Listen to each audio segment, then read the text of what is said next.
자, 이번 시간에 413쪽 주임법 두 번째 시간입니다. 우선 변제권.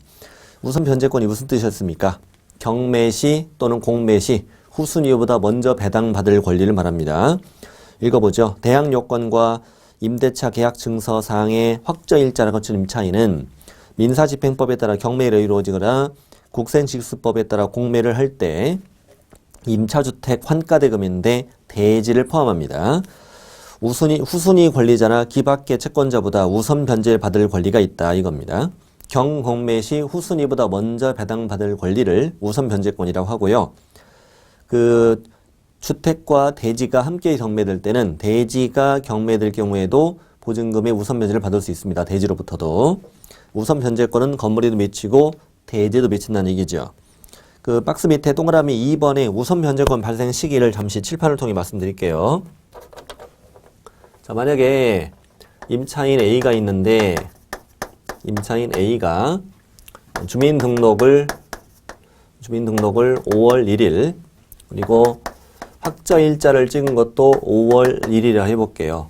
대항력 언제 생겨요? 당연히 5월 2일 0시. 대항력이란 건 무조건 주민등록한 다음 날. 네. 그럼 이제 우선 변제권이라는 건 언제 생기느냐 이걸 보는 거예요 지금. 자, 우선 변제권은 대항 요건을 갖추고 대항력과 확정일자가 만난 시점에 발생해요. 그래서 이제 주민등록한 그날은 그 시점에 대항력이 생기는 게 아니잖아요. 다음날 0시에 대항력이 생기기 때문에 확정일자는 그 혼자 효력이 없는 거죠. 그러니까 역시 두 날이 만난 때가 언제예요? 5월 2일 0시에 생기죠. 그래서 우선 변제권도 5월 2일 0시에 생겨요. 이게 만난 때 생겨요. 네. 같은 날 주민등록하고 확정일자 갖추면 다음 날 0시에 대항력과 우선 변제권이 다 발생해요. 그런데 자, 이자는 임차인 B는 5월 1일 날 주민등록을 하고 왔어요. 하고 왔는데 깜빡하고 확정일자를 못 받았네요. 법을 잘 몰라서 집에 갔더니 집사람이 어떻게 그런 것도 모르냐고 당장 내일 가서 확정일자 찍어보라고. 주말이었대요. 그래서 그 다음날 찍었대요. 예를 들어 5월 한 4일 찍었다 해볼게요. 5월 4일 날 확정일자 받았다. 대항력 언제 생기나요? 조심해야 됩니다. 대항력은 무조건 주민등록한 다음 날이에요. 5월 2일 0시에 이미 대항력은 발생해요. 확정일자 받은 다음 날이라면 안 돼요. 그럼 대항력이 먼저 생겼죠. 생겼고 그 이후에 확정일자를 받았잖아요. 그럼 이 두 날이 만난 때는 5월 4일이죠. 그래서 우선 변제권은 5월 4일 발생한다. 이렇게 대항력이 발생하는 시기와 우선 변제권이 발생하는 시기는 다를 수도 있다는 겁니다. 다를 수도 있다. 자, 그러면 3번 보죠. 되게 중요한 법조문이에요. 임차권은 경매가 이루어졌을 때 임차주택의 경락에 따라서 소멸합니다.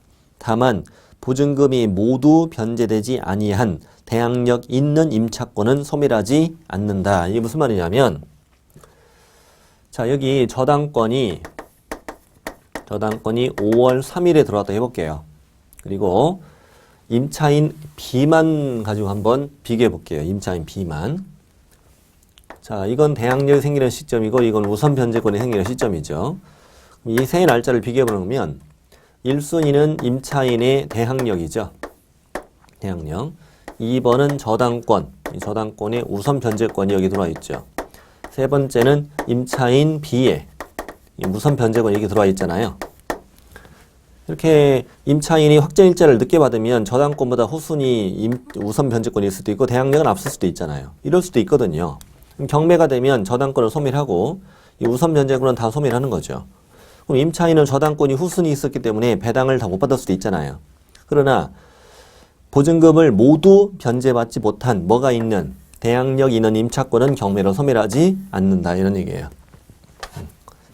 자, 중요한 조문이에요. 자, 뒤로 가시죠. 자, 임차인의 강제 경매 신청. 임차인이 확정일자를 받았어도 이게 물건으로 바뀌는 건 아니에요. 그렇기 때문에 바로 곧바로 임의경매 신청은 안 되고 먼저 임대차 기간이 끝났는데 보증금을 돌려주지 않는다. 이 보증금 반환 청구 소송을 먼저 해야 돼요. 그리고 확정 판결만 받아요.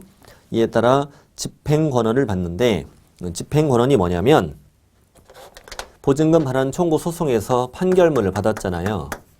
이 판결문을 받으면 이건 보증금을 돌려줘라는 판결문이죠. 이걸로 바로 경매 신청이 되는 게 아니라 경매법원에 가서 내가 순수한 판결문을 받았으니까 내가 임차에 살고 있는 건물에 경매 신청할 수 있도록 집행문을 써달라 이렇게 얘기해요. 집행문 부여 신청서를 써내면 강제 집행해도 돼라는 집행문을 써줘요. 이 판결문과 집행문을 합친 걸 우리가 집행권원이라는 표현을 써요. 집행권원. 채무자 소유 재산에 강제 집행할 수 있도록 법원이 허락한 문서라고 해요. 여기 경매 신청서를 써내면 됩니다. 이걸 첨부해서 내면 된다고 해요. 이렇게 집행권원에 따라서 경매를 신청해요. 근데 이 집행 개시 요건에 관한 민사집행법 41조에도 불구하고 이 뭐냐면 원래 강제 경매를 신청할 때는 반대 의무 이행을 할 것이 있으면 먼저 이행을 해야 돼요. 채무자를 이행지체 상태로 만들어야 되는데 현재 임차인이 그 집에 계속 거주한다는 것은 채무자가 이행지체가 된 게 아니잖아요. 주택을 먼저 명도를 하고 경매를 해야 되는데 그렇게 하면 갈 데가 없잖아요. 그러니 그 민사집행법 규정에도 불구하고 반대 의무 이행이나 이행의 제공을 집행개시요건으로 하지 않는다. 말은 주택을 명도하지 않고도 경매를 신청할 수 있다는 뜻이에요. 이게 주임법이 특별법이니까요. 2번에다가 부연 설명해드렸고, 자 3번 갑니다. 최근에 시험에 나왔던 조문인데요. 임차인은 임차주택을 양수인에게 인도하지 아니하면 우선 변제권 행사에 따른 보증금을 받을 수는 없다. 처음에 경매 신청할 때는 명도하지 않아도 되는데 결국에 배당을 받기 위해서는 명도를 해야 됩니다. 이 말입니다. 넘기지 않으면 배당을 받을 수는 없다는 얘기예요. 눈에 익혀두세요. 자, 우선 변제권 관련 판례 있는데요. 1번은 뭐냐면 확정일자 받은 계약서에 두 번째 줄 먼저 볼게요. 임대차 목적물을 표시하면서 아파트 명칭, 동호수 기재를 누락했다는 거예요. 그건 안 썼다는 거죠. 그래서 임차인의 후순위 채권자가 이의제기를 한 거예요. 임대차 계약서에 확정일자를 받기는 했는데 동호수도 빠져있고 아파트 명칭도 빠져있으니까 이거는 효력이 없는 게 아니냐 이런 주장을 했죠. 이게 네가 배당받은 거 나한테 뱉어라. 배당 이의제기를 한 거죠. 그랬을 때 판사님은 아니다. 이 계약서가 임대인과 임차인 사이의 첫 줄 진정하게 작성된 계약서다. 이게 도장 찍은 집은 그 집 말고 더 있겠냐. 그러니 확정일자 받은 계약서에 아파트 명칭, 동호수 빠져 있어도 이 계약서는 여전히 유효한 것이다. 이 계약서는 임대차를 공시하고자 하는 건 아니지 않냐.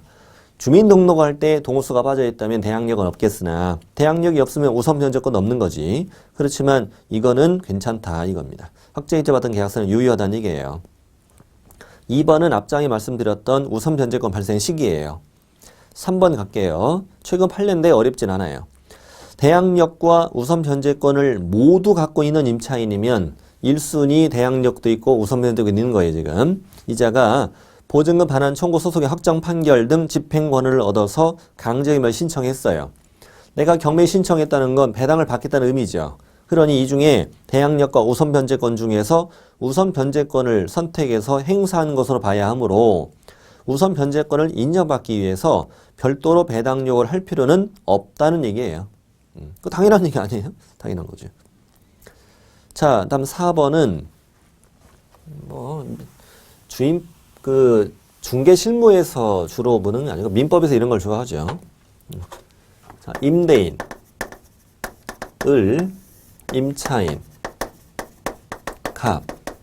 임차인에게 돈 빌려준 어떤 채권자가 있어요. 채권자 A가 있는데 이 채권자가 자, 보증금 반환 채권. 보증금 반환 채권에 대해서 얘가 채권자가 채무자잖아요. 이 보증금 반환 채권을 이 A라는 채권자가 가압류를 했어요. 그래서 얘는 이제 가압류 채권자가 된 거예요. 이런 상태에서 주택이 팔린 거예요. 팔렸어요. 그럼 이제 양수인 병인데 자, 지금 보증금 반환 채권에 대해서 이 임대인이 채무자잖아요. 채무자 지위가 승계되느냐 이거 여러 내용이에요. 네. 자, 읽어보죠.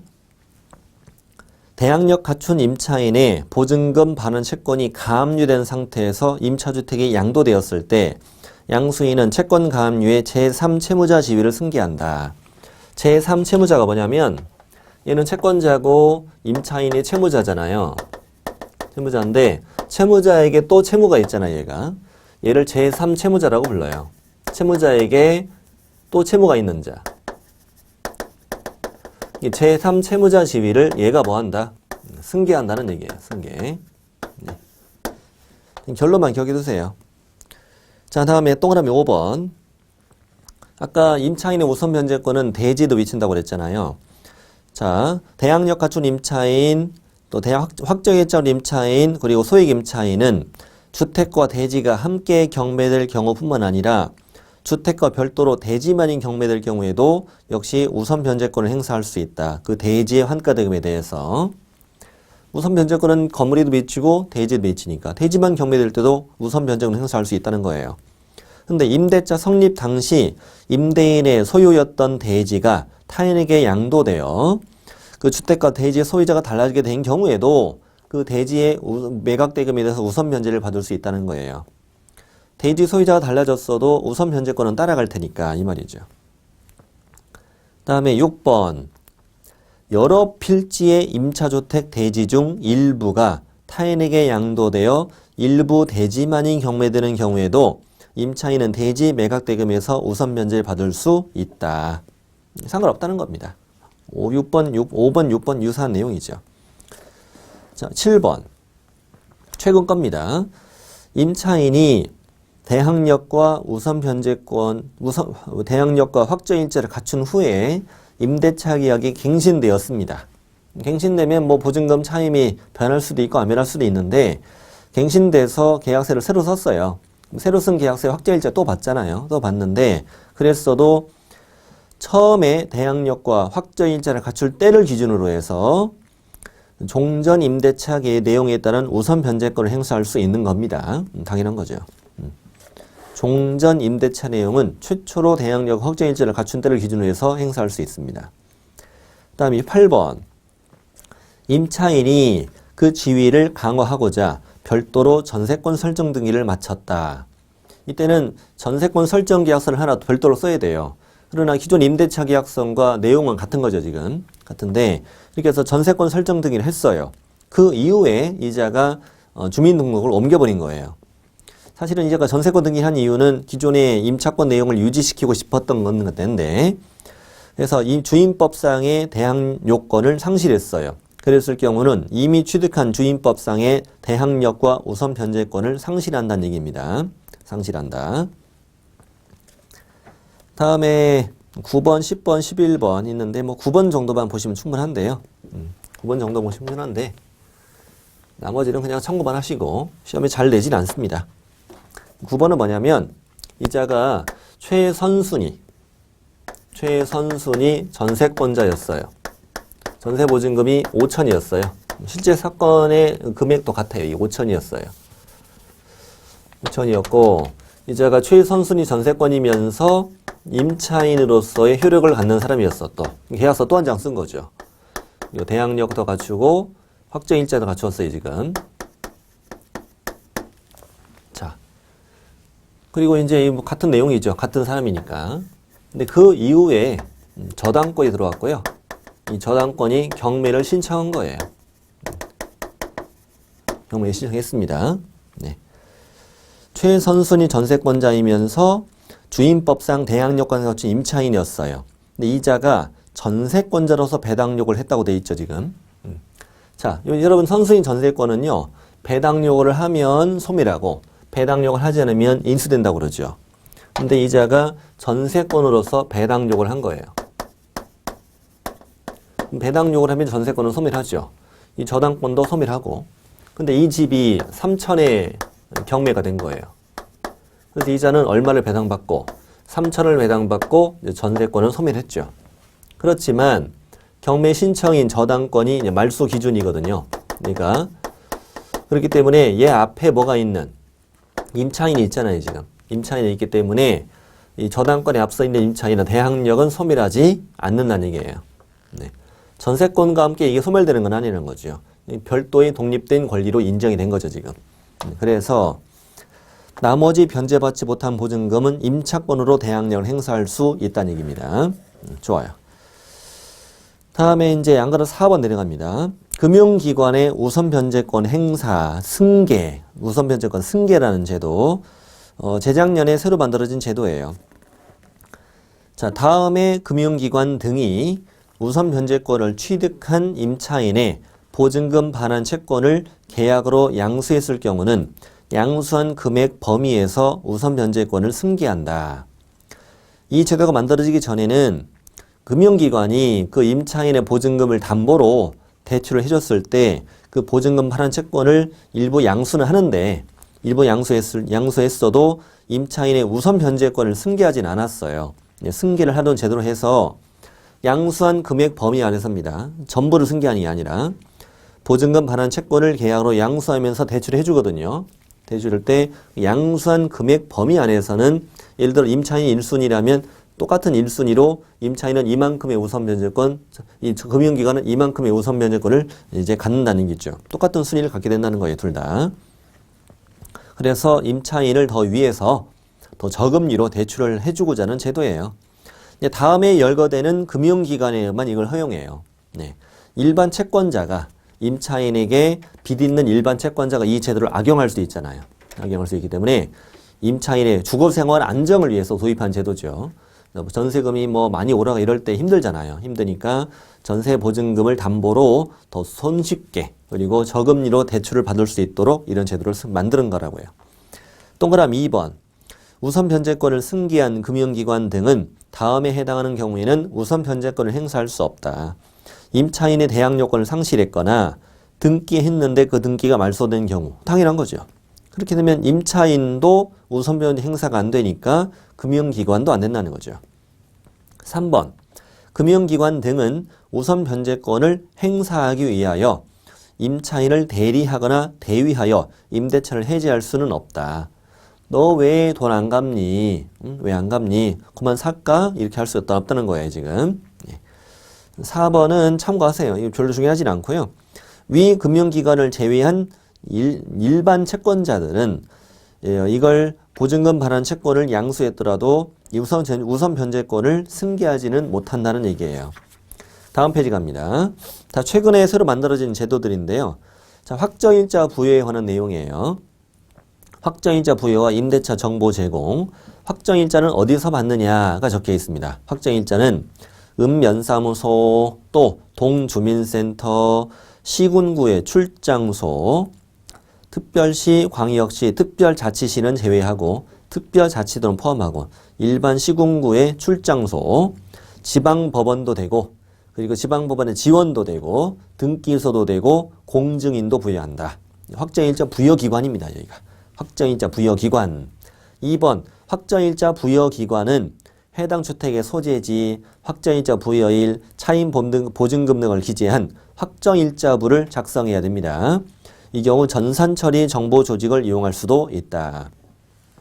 자, 확정일자 부여기관을 알았고 확정일자부라는 것도 작성해야 한다는 걸 알았고 자, 임대차 정보 제공 1번 주택임대차 이해관계가 있는 자는 확정일자 부여기관에 찾아가서 해당 주택의 확정일자 부여일, 차임 보증금 등의 정보 제공을 요청할 수 있고 확정일자 부여기관은 정당한 사유 없이 거부를 못한다. 그럼 이해관계에 있는 자가 누구냐 이거지. 중요한 거 아니에요. 박스는요. 당연히 임대인하고 임차인 그리고 소유자. 소유자하고 임대인하고는 다를 수 있으니까요. 그리고 해당 주택 또는 대지의 등기 기록 중 등기 기록에 기록된 권리자 중 법무부령으로 정한한 자 참고하시고 그냥 등기된 자들이 아니겠죠. 그리고 우선 변제권을 승계한 금융기관 이런 자들이 이해관계에 있는 자군요. 이런 자들은 확정일자 부여기관에 정보 제공을 요청할 수 있다는 얘기고요. 2번 중요해요. 2번. 임대차 계약을 체결하려는 자.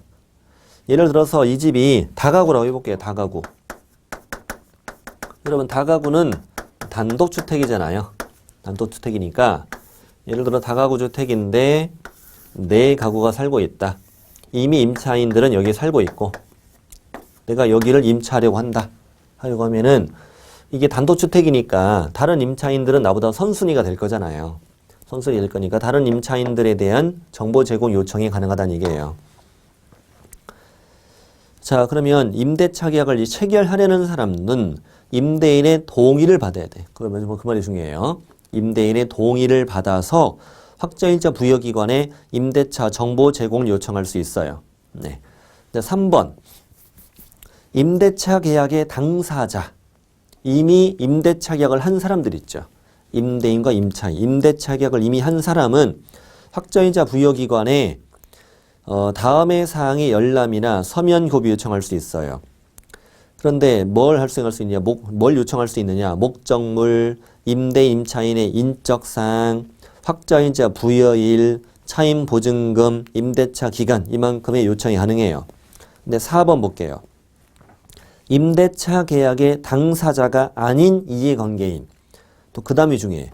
임대차 계약을 체결하려는 자. 아까 체결하려는 자는 임대인의 동의도 있어야 한다고 그랬죠. 이 체결하려는 자는 확정일자 부여기관에 다음 사항의 열람, 서면 교부 요청할 수 있는데 그 위에 5가지 중에 뭐가 빠져 있어요? 임대인, 임차인의 인적사항을 빼고 나머지예요. 목적물, 확정일자 부여인, 차임 보증금, 임대차 기간. 당사자는 임대차 계약을 이미 체결한 당사자는 5가지를 다 요청할 수 있고 이해관계인인 중에 임대차 계약 당사자가 아닌 이해관계인하고 특히 임대차 계약을 체결하려는 자는 인적사항을 뺀 4가지를 요구할 수 있어요. 자, 오른쪽 5번. 확정일자 부여기관에 수수료를 내는데 확정일자를 찍을 때나 정보 제공 요청할 때는 수수료를 내거든요. 수수료인데 이 수수료는 확정일자 부여에 관한 수수료와 정보 제공에 관한 수수료를 구분하며 구체적 금액은 법무부령으로 정한다 이겁니다. 자, 이렇게 해서 확정일자 부여와 임대차 정보 제공 다음 봤고요. 자, 이제 소액임차인 제도로 갑니다. 소액임차인 제도. 흔히 사람들이 최우선 변제권 이렇게 얘기하죠. 자, 소액임차인은 자, 동그라미 1번. 주택에 대한 경매 개시결정 등기 전에 대항요건 갖춘 소액임차인은 보증금 중 일정액을 다른 담보물권자보다 우선 변제받을 권리가 있다. 모든 임차인은 아니고요. 저 밑에 소액임차인 범위가 있습니다. 다음 페이지가 표로 걸쳐져 있는데요. 예를 들어서 418쪽을 먼저 보시면 현재 기준을 보면 2014년 1월 1일자부터 새로운 기준이 또 들어와 있잖아요. 서울에서 얼마예요? 서울에서는 9,500 이하일 때 얼마까지? 3,200까지 약 30% 받는다고 생각하시면 돼요. 약 30% 정도. 3으로 나누면 돼요. 3으로 나누면 되고 그리고 나눈 다음에 반올림하면 됩니다. 그냥 올림이에요. 그냥 무조건 올림. 3으로 나눠볼까요? 3, 3은 9 3, 1은 3 그리고 좀 남죠? 올리면 3,200 이렇게 약 30% 무조건 올림하시면 돼요. 이렇게 돼 있어요. 현재 서울에서 예를 들어서 1순위 저당권이 있어요. 2순위 임차인이 있는데 임차인이 대항 요건을 갖추었어요. 서울에서 9,500이에요. 근데 저당권이 경매가 됐습니다. 소매를 하죠. 얘가 다 가져가고 임차인 한 푼도 안 주면 임차인이 이게 전 재산인데 낙동강 오리알 되는 거죠. 너무 불쌍하다는 거지. 그러니까 안 되겠다. 경매가 됐을 때 서울에서 9,500 이하다. 이럴 경우는 임차인을 먼저 얼마까지? 3,200까지. 3,200까지 먼저 줄 수 있도록 하자. 이런 뜻이에요. 먼저 줄 수 있도록 하자. 네. 최소한 이 정도는 보장해주지 않은 거지. 국민의 주거생활 안정을 위해서 저당권자 먼저 준다는 거예요. 그리고 나머지 저당권 배당받고 남는 거 있으면 임차인이 확정일자까지 받았다면 그 다음에 얘가 배당받을 수 있다는 거죠. 네. 다시 앞으로 오죠. 근데 여기서 뭘 또 하나 중요하냐. 동그라미 1번 앞장이 우리 보이잖아요. 주택에 대한 경매 개시결정 등기 전에 대항 요건을 갖추어야 한다. 다른 건 확정일자는 요건이 아니고 대항 요건만 갖추면 돼요. 확정일자라는 건 후순위보다 먼저 배당받을 권리잖아요. 근데 이거는 기존의 선순위 저당권자보다 우선 변제를 받을 권리이기 때문에 확정일자에 의한 효력이 아니죠. 그래서 이 집에 소액임차인이 살고 있다는 걸 공시만 해주면 돼요. 그러니까 경매 등기 전에 대항 요건만 갖추면 돼요. 만약에 경매 등기 전에 대항 요건과 확정일자를 갖추어야 한다 이러면 틀려요. 이렇게 하면 보증금 중 일정액을 담보권자보다도 우선 변제를 받을 권리가 있다. 가끔 여기서 좀 이런 의구심을 갖는 분이 계셔요. 선순위보다 먼저 가져가면 선순위를 해치는 게 아니냐 이런 생각을 하잖아요. 네, 금융기관을 바보로 생각하시면 안 돼요. 이 저당권은 현재 주택이 있잖아요. 주택이 있으면 이 집은 방이 하나네. 그럼 내 후순위로 9,500이야 들어오면 나보다 3,200을 먼저 가져가겠구나. 이런 걸 미리 감안하고 3,200을 제외하고 나머지서 대출을 해준다고요. 그렇게 대출을 해주게 돼 있습니다. 이거 선순위 해치는 건 아니에요. 오히려 집주인이 대출을 많이 못 받는 거죠. 자, 동그라미 2번에 참고하셔요. 확정인자 요건이 아니라는 거. 그 다음 3번.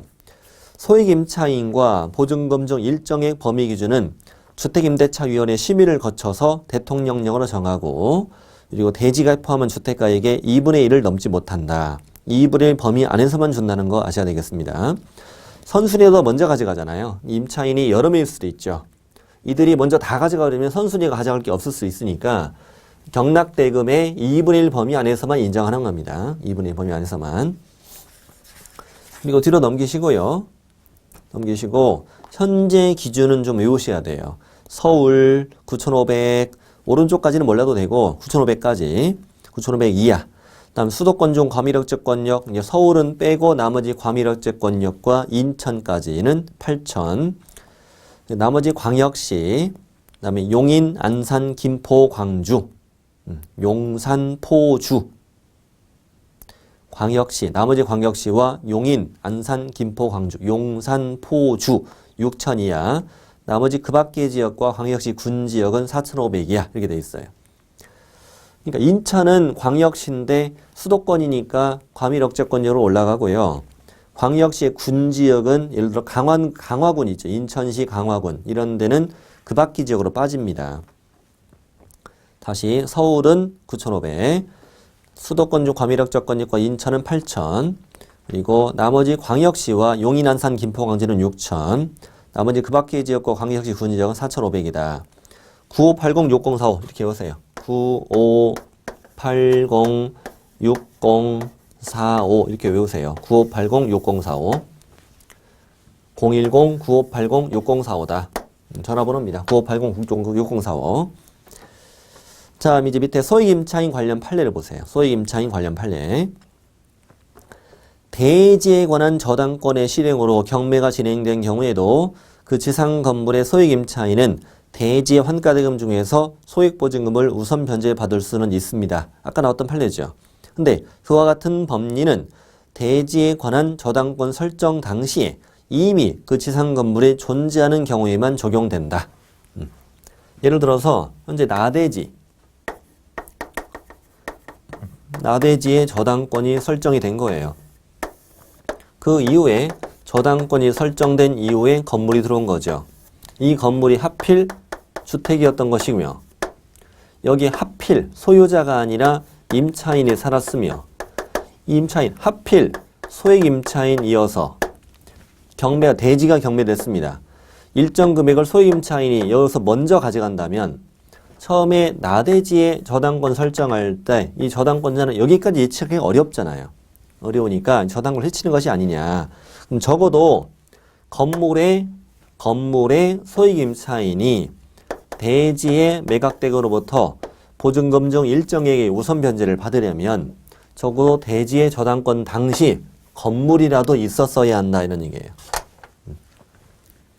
다음 2번. 처음 임대차 계약을 할 당시에는 이자는 보증금이 많아서 소액임차인이 아니었어요. 근데 그 후에 새로운 임대차 계약을 해서 보증금을 감액해 소액임차인 범위로 들어가게 된 거예요.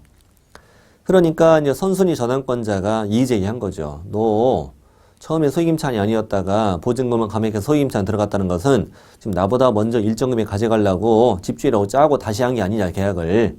그랬더니 판례가 뭐라고 하냐면 그 임대차 계약이 통정 허위 표시에 의한 계약이어서 무효라는 등의 특별한 사정이 없다면 그 임차인도 같은 법상 소액임차인을 보호를 해주겠다.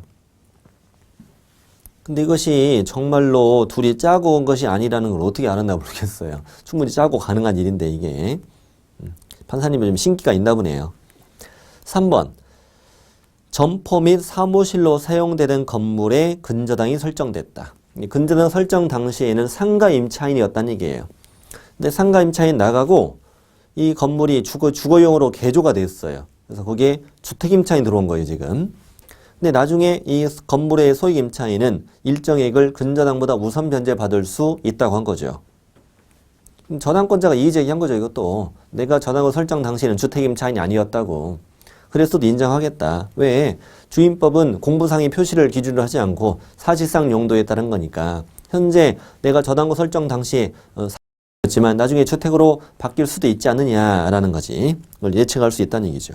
사실 예측은 어려운데 예측이 가능하다는 얘기입니다. 인정하겠다는 얘기입니다.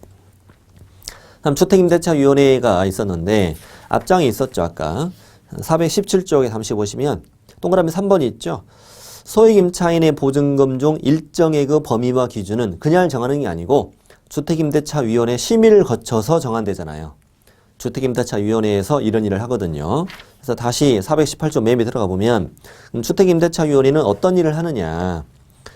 자, 최우선 변제받을 소액임차인 그리고 보증금 중 일정의 그 범위와 기준을 심의하기 위해서 법무부에 주택임대차위원회를 둔다. 법무부에 둔답니다. 법무부. 딴 데 두면 안 됩니다. 법무부에 꼭 둡니다. 주택임대차위원회는 오로지 무슨 일만 해요? 소액임차인 범위 기준 이것만 심의하기 위해서 만들어졌어요. 다른 일은 안 해요. 깔끔해요. 그것만 해요. 오로지. 그것만 합니다. 소액임차인의 범위와 기준을 심의하기 위해서 법무부에다가 주택임대차위원회를 둔다.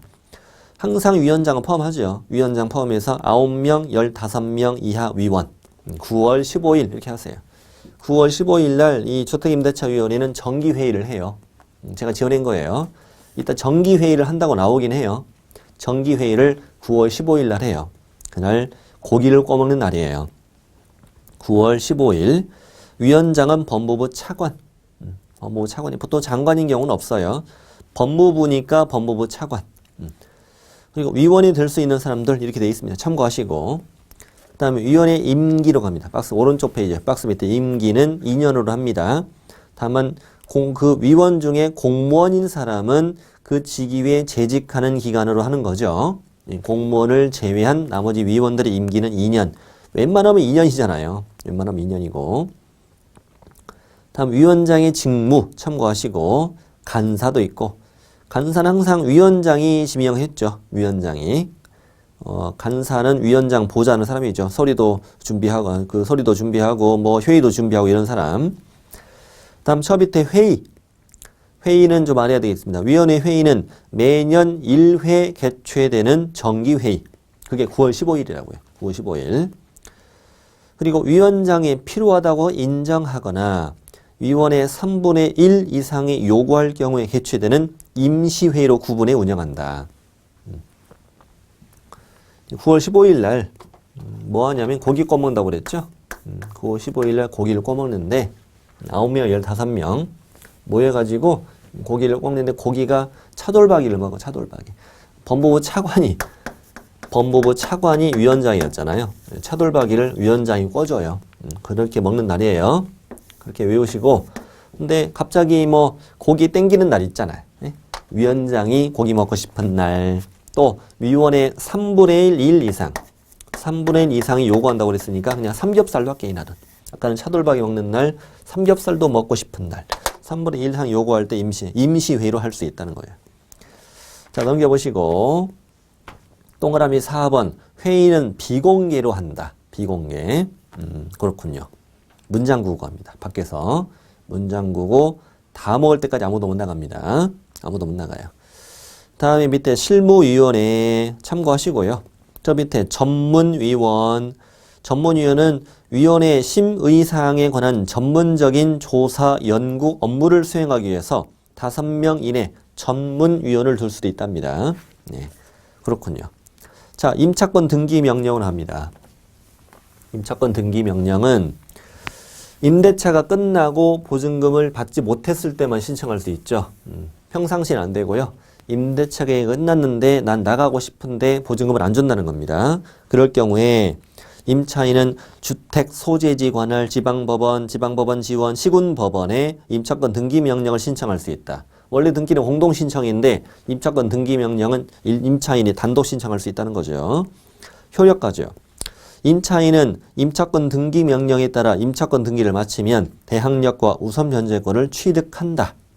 계속 다만 임차인이 임차권 등기 이전에 이미 대항력이나 우선 변제권을 취득했다면 그 대항력이나 우선 변제권은 그대로 유지되며 임차권 등기 이후에는 대항 요건을 상실했어도 이미 취득한 대항력이나 우선 변제권을 상실하지는 않는다. 이게 무슨 말이냐면요.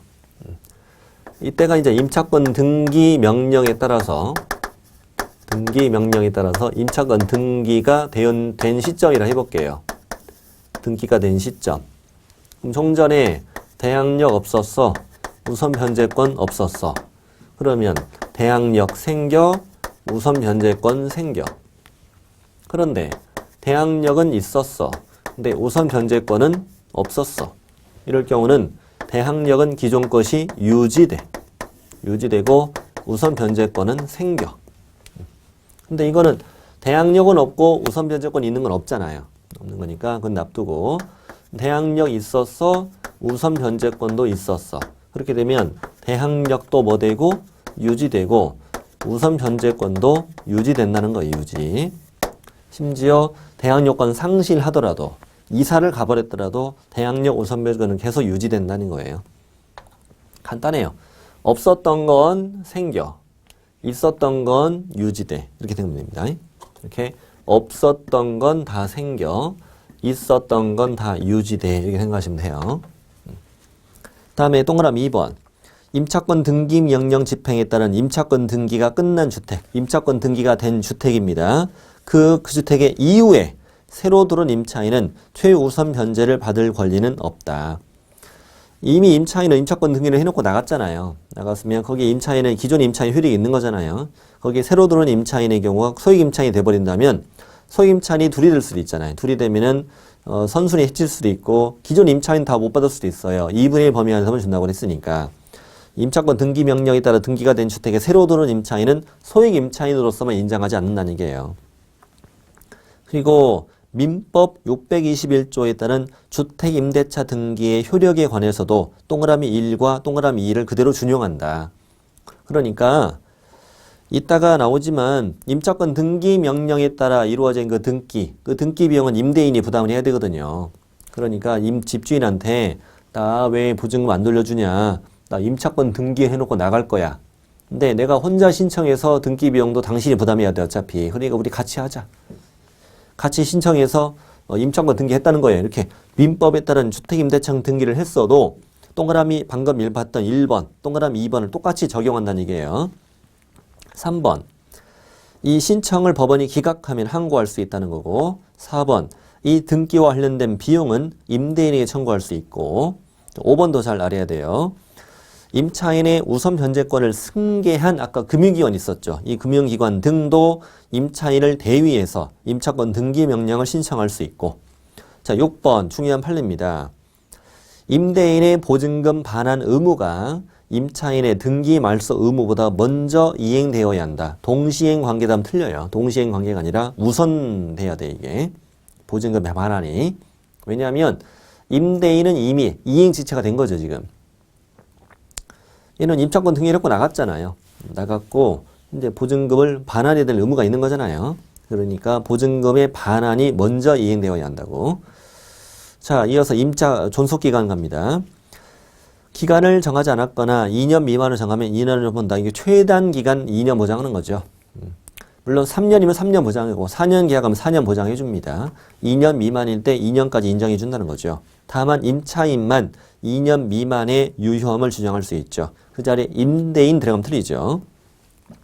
2번 임대차 끝나도 보증을 받을 때까지 임대차 공인은 계속 존속하는 것으로 보고 자 법정 갱신 갑니다. 임대인이 기간이 끝나기 6개월 전부터 1개월 전까지 임차인에게 갱신 거절 또는 조건을 변경하지 아니하면 갱신하지 않겠다. 통지를 하지 않았다 이겁니다.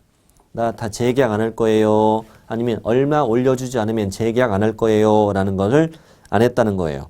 그러면 그 기간이 끝났을 때 6개월 전부터 1개월까지 기간이 끝났을 때 전 임대차와 동일한 조건으로 다시 임대차한 것으로 본다. 다음, 임차인이 기간 끝나기 1개월 전까지 통지하지 않은 경우도 또한 같다. 임차인 쪽이 더 유리하다고 생각하면 돼요. 임대인은 6개월 전부터 1개월 전까지 딱 5개월 동안만 가능하고 임차인은 한 달 전에 아무 때나 가능한 거고. 2번, 법정 갱신되면 존속기간은 2년으로 본다. 2년 자동 연장. 다만 이익이 차임에 다하도록 차임을 연체하거나 그 밖의 의무를 현재 위반했을 때는 이를 적용하지 않는다. 이익이. 그 다음에 3번, 이렇게 갱신된 경우라면 임차인은 언제든 계약 해지 통지할 수 있다. 임차인만이에요. 임대인 들어가면 틀려요. 임차인만 언제든 계약 해지 통지할 수 있다. 그리고 통지받고 석 달 지나면 효력이 생긴다. 숫자 다 알아야 돼. 6, 1, 1, 2기, 2년, 또 석 달, 이 숫자 다 알아야 됩니다. 다음 페이지 갑니다. 차임 증감 청구권. 자, 약정 기간, 계약 기간 중에 약정 차임이나 보증금이 조세 공과금, 기타 부담의 증감이나 경제 사정의 변동으로 인하여 상당하지 않게 되면은 그 증감을 청구할 수 있는데 증액은 제한하죠. 20분의 1로 감액은 제한이 없고 또 증액은 한 번 증액에 쓴 후 1년 이내 하지 못하죠. 5% 청구 제한. 그리고 1년 이내 못한다. 2번 이런 것도 알아야 되죠. 당연히. 종료 후 재계약하거나 종료 전이라 합의로 증액된 경우에는 20분의 1 이거 적용 안 됩니다. 보통 재계약을 앞둘 때는 뭐 터무니없이 오르려다 이런 경우가 많잖아요. 그 다음에 3번 보증금의 전부나 일부를 월 단위 차임으로 전환하는 경우. 이게 뭐냐면 예를 들자면 현재 보증금이 5천이었다고요. 5천. 월 차임은 없었어요. 전세로 살았어요, 지금. 근데 이거를 이제 월세로 전환한다는 거예요. 보증금은 2천을 남겨두고 3천을 돌려줬으니까 나머지를 월 차임으로 내시오. 이런 뜻이에요, 지금. 이럴 때 터무니없이 많은 월 차임을 받으면 안 되잖아요. 이럴 경우는 돌려주는 금액에다가 연 몇 할, 연 1할. 저기 밑에 기역 니은이에요. 연 1할이라는 건 일단 10%죠. 연 1할 또는 한국은행 기준금리 곱하기 넷, 4배수 곱한 것 중 어떤 걸로 하래요? 낮은 비율을 초과할 수 없다. 이렇게 적혀 있어요. 현재 시중금리가 1.5로 예상한다면 1.5 곱하기 4, 그럼 6%죠. 이건 결국 6%. 둘 중에 낮은 걸로 한다는 거예요. 낮은 걸로. 그럼 6으로 해볼까요? 3천의 6%는 180만 원. 이게 이제 1년치 월차임이에요. 이거를 12달로 나누게 되면은 15만 원 되겠습니다. 3천만 원이 15만 원 이렇게 변하는 거죠. 1,000만 원당 5만 원 꼴 정도에 현재 그렇게 돼요. 이거는 이제 기존 임차인에 나가고 새로운 임차인을 드릴 때는 내 맘이에요. 내 맘. 얼마를 월세를 받든 내 맘인데 기존의 임차인하고 계속 갈 때 특히 요즘에 반전세 많잖아요. 예를 들어 전세금 3천 올려줄래요? 이거지. 3천 올려줄래요? 아니면 얼마 낼래요? 15만 원을 낼래요? 이런 식이에요. 이런 식으로 생각하시면 돼요. 1할 그리고 기준금리 4배 중에 낮은 비율이라는 걸 조심하면 됩니다. 자, 임차권 승계. 임차인의 상속권자 없이 사망했습니다. 근데 그 주택에서 가정공동생활하고 있었던 자가 사실상 혼인관계 있는 자다. 이제 혼인신고한 배우자는 아니라는 거죠. 그래서도 그 자가 단독으로 승계한다. 특별법에도 맞는 거죠. 원래 이제 혼인신고 안 한 배우자는 승계권이 없지만 특별법에 승계하도록 한 거죠. 2번. 근데 임차인이 사망했는데 이번에 사망 당시 상속권자가 있었어요. 상속권자가 단독으로 승계할 수도 있는데 일단 상속권자가 우선하거든요. 우선하지만 상속권자가 그 주택에서 가정공동생활을 하고 있지는 않았다는 거예요. 나가 살고 있었다는 거예요. 그렇다면 상속권자가 단독 승계하게 된다면 그 집에 가정공동생활하던 사실상 혼인관계 있는 자는 방을 빼야 되잖아요. 그러니까 그 상속권자와 사실상 혼인관계 있는 자가 공동으로 승계하는데 그 상속권자는 2촌 이내 친족으로 하자. 4촌이 아니에요. 2촌. 상속권자가 나가 살면 같이 승계한다고 생각하시면 돼요. 같이 살면 상속권자가 승계받는 거고. 그리고 3번 임차인 사망 후 1개월 이내 반대 의사를 표시하면 승계하지 않는다. 1개월도 알아야 되고요. 나가겠다는 거예요. 보증금 달라는 얘기예요. 임대차 공익에서 생긴 채권 채무는 임차인의 권리 의무를 승계한 자에게 귀속한다. 주임법의 거의 모든 내용을 다 공부한 겁니다. 사실은. 이 정도면 중개신무의 문제 푸는 건 전혀 문제 없습니다. 전혀 문제 없고. 자, 이걸로 마치겠습니다. 다음 시간에 상임법 공부하겠습니다. 상임법.